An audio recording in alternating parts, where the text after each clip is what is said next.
Nous arrivons au moment M, à l'heure H, pour l'inauguration de l'université. Les portes de l'UNICAN s'ouvrent pour accueillir le président de la République, Félix-Antoine Tshisekedi Tshilombo, chef de l'État, grand chancelier des universités, qui va couper les rubans symboliques et entamer ainsi la visite de ce nouveau campus universitaire sorti des terres par sa volonté.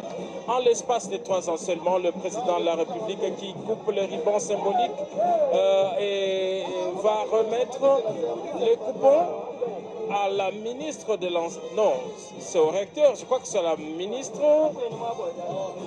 Voilà, effectivement, c'est au recteur de l'université de Kananga. Ainsi commence cette visite du président de la République sur ce site dont il avait lancé les travaux il y a 3 ans exactement, 3 ans et quelques mois. Les travaux ont été achevés au mois de décembre de l'année 2025, mais compte tenu de son programme, l'inauguration intervient aujourd'hui le mardi 27 janvier 2026. Le président de la République qui est guidé dans cette visite par la ministre de l'Enseignement supérieur, accompagnée du comité de gestion de l'université de Kananga. Il va dévoiler la plaque symbolique de l'inauguration devant ces monuments constitués d'un livre. Et la symbolique, elle est forte, comme on a dit ici. La formation commence toujours par les livres. Et le président de la République, après le dévoilement de cette plaque, va sous la conduite des architectes faire une visite des lieux. Nous rappelons que ce sont les mêmes architectes qui avaient construit l'université de Mbujimaï, qui ont fait cette réplique ici. Ce sont les mêmes conditions. Nous allons rappeler que c'est un bâtiment administratif de 3 niveaux qui est situé à l'entrée de l'université de Kananga. Il comprend 52 bureaux pour le personnel enseignant, pour le personnel administratif et académique et ouvrier. Il y a un deuxième bâtiment qui, lui, compte 2 bureaux et auditoires. Alors, ce qui concerne justement le salle des cours, il y a 16 auditoires de 200 places assises sans extension qui composent ces sites universitaires avec 14 laboratoires, dont 7 pour les enseignements théoriques et 7 pour la pratique. L'enseignement, l'université a 2 vocations.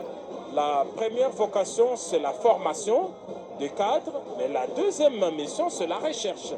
Et donc, tout doit être aménagé pour cette autre filière, la recherche. Voilà pourquoi on parle de laboratoire technique. Il y a 2 bibliothèques, dont l'une est numérique, et l'autre physique, c'est-à-dire que la bibliothèque physique est constituée des livres qu'on peut consulter, mais l'autre bibliothèque numérique, il faut aller sur des sites pour entrer en interaction avec d'autres centres universitaires. Il y a des résidences des étudiants, 3 au total, 3 blocs résidentiels. Chaque bloc a une capacité de 200 locataires. Et donc les hommes, comme ils sont les plus nombreux, ont 2 résidences, tandis que les filles en ont une seule. Et chaque résidence a une capacité de 200 places, ce qui fait qu'il y a 600. Une capacité de 600 étudiants qui peuvent être internés ici. Il y a des espaces publics qui ont été aménagés comme une buanderie, une cuisine, un réfectoire. Il y a, en ce qui concerne les chambres, 50 chambres par homme avec 2 lits individuels. Au total, nous avons 100 lits. Voilà, le président de la République qui reçoit la clé comme le symbole. C'est une clé en or massif. Hein. Nous avons eu le temps de voir, de palper. C'est vraiment une clé en or massif, symbole justement de l'ouverture. L'entrepreneur a remis au président de la République. Le président, à son tour, a donné à la ministre de l'Enseignement. C'est avec une satisfaction qu'il serre la main de cet entrepreneur qui a tenu sa promesse. Hein. Il a respecté le délai de travaux. Là, nous sommes au niveau de ce bâtiment administratif avec ses 50 bureaux. Il faut devoir traverser. Il reçoit des explications justement de l'entrepreneur Parce que c'est un tour, avec ces trois niveaux, il n'y a que deux bureaux.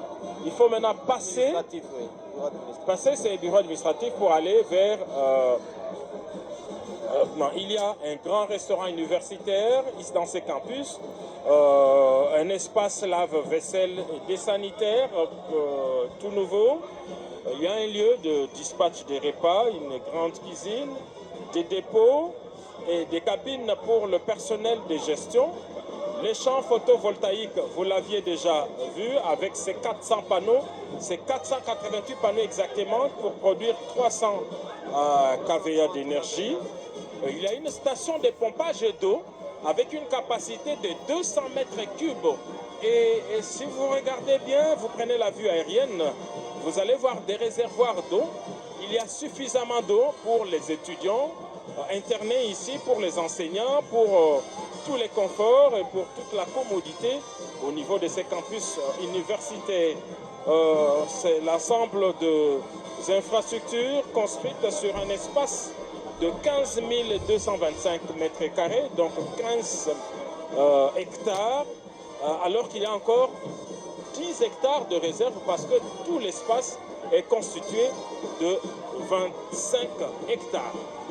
Merci Giscard Koussema. L'université de Kananga est un établissement public doté d'une personnalité juridique. Elle est créée par l'arrêté ministériel numéro 157/MINESCU du 27 septembre 2010 portant autorisation de l'établissement de l'enseignement supérieur, faculté de Polytechnique, école de santé publique.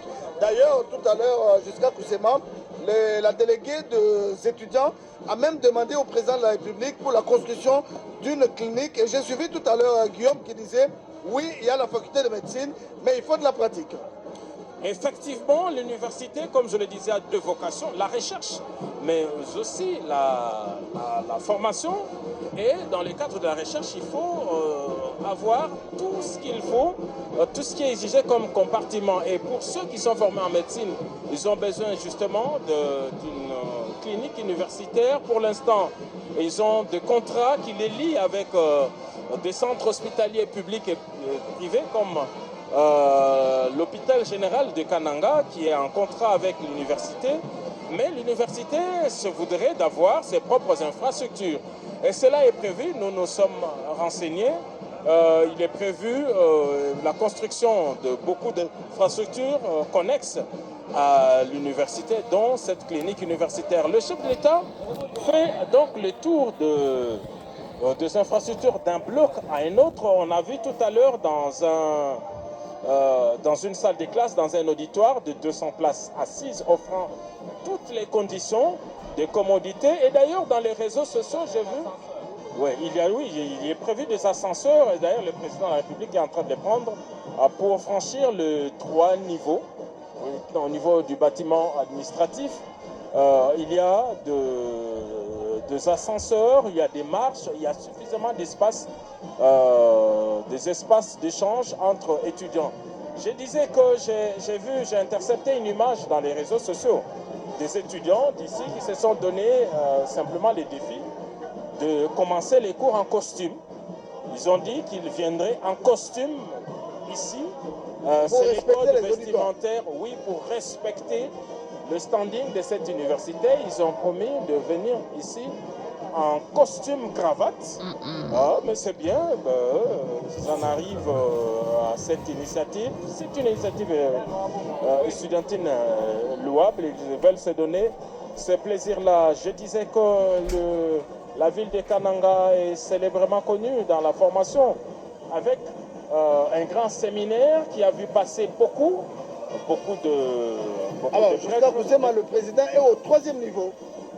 Oui, il est effectivement au 3e niveau du bâtiment administratif constitué des bureaux.